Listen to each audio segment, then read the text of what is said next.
ya kita sempat berbincang juga dengan rekan-rekan di fraksi. Secara prinsip kami menegaskan bahwa kami sangat prihatin dan sangat berbelasungkawa dengan terjadinya tragedi di Sampang ini. Dan kami karenanya sangat berduka dengan jatuhnya korban, baik yang meninggal maupun yang luka-luka, yang ternyata terjadi luka-luka terutama terjadi di kedua belah pihak. Dan ini sesuatu yang sangat disesalkan terjadi kembali di Sampang.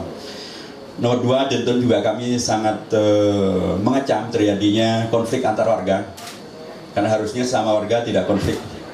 Seharusnya memang ada negara, kepolisian, pengamanan yang baik secara dini maupun juga secara konkret itu memang ada di tengah mereka, sehingga apapun yang kemudian terjadi segalanya sudah kemudian bisa diprediksi untuk kemudian bisa diantisipasi untuk kemudian tidak terjadi konflik itu. Dan bahkan mestinya polisi karena sudah tahu tentang masalah ini, mestinya mereka membuat kantor penghubung yang berada di tengah dua komunitas ini, sehingga kalau ada apa-apa mereka segera harus bisa menyelesaikan masalah dengan cepat.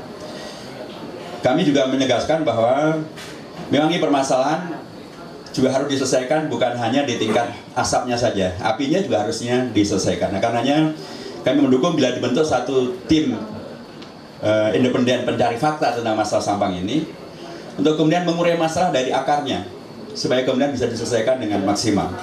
Dan untuk itu karenanya kami pun juga akan mengirimkan, atau fraksi PKS akan mengirimkan delegasi khusus dari fraksi PKS yang akan dipimpin dari unsur anggota fraksi PKS dari daerah pemilihan di Madura, di Jawa Timur.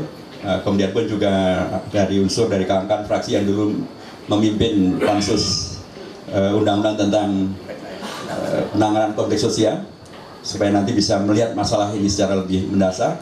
Dan memang seharusnya permasalahan ini didekati dari multi pihak, multidimensi, termasuk mereka yang memahami betul apa sih warga Madura itu latar sosialnya seperti apa.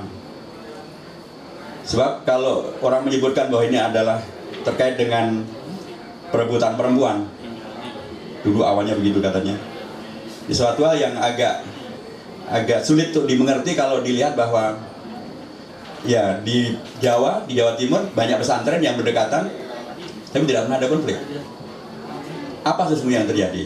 Nah, itulah karenanya tim mencari fakta ini sangat dipentingkan.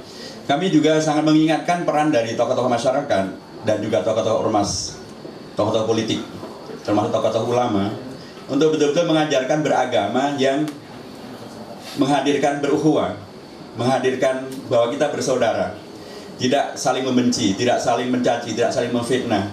Apalagi kalau yang difitnah adalah atau dicaci adalah tokoh-tokoh besar, simbol-simbol keberagaman. Itu harusnya tidak dilakukan sama sekali, sebab itu akan menghadirkan sakit hati dan akan bisa menghadirkan konflik.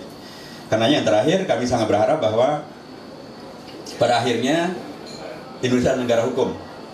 Hukum harus ditegakkan, dan hukum yang ditegakkan adalah hukum yang adil, bukan hukum yang kemudian mencari kambing hitam atau hukum yang kemudian malah mengaburkan masalah yang tidak akan membantu penyelesaian masalah.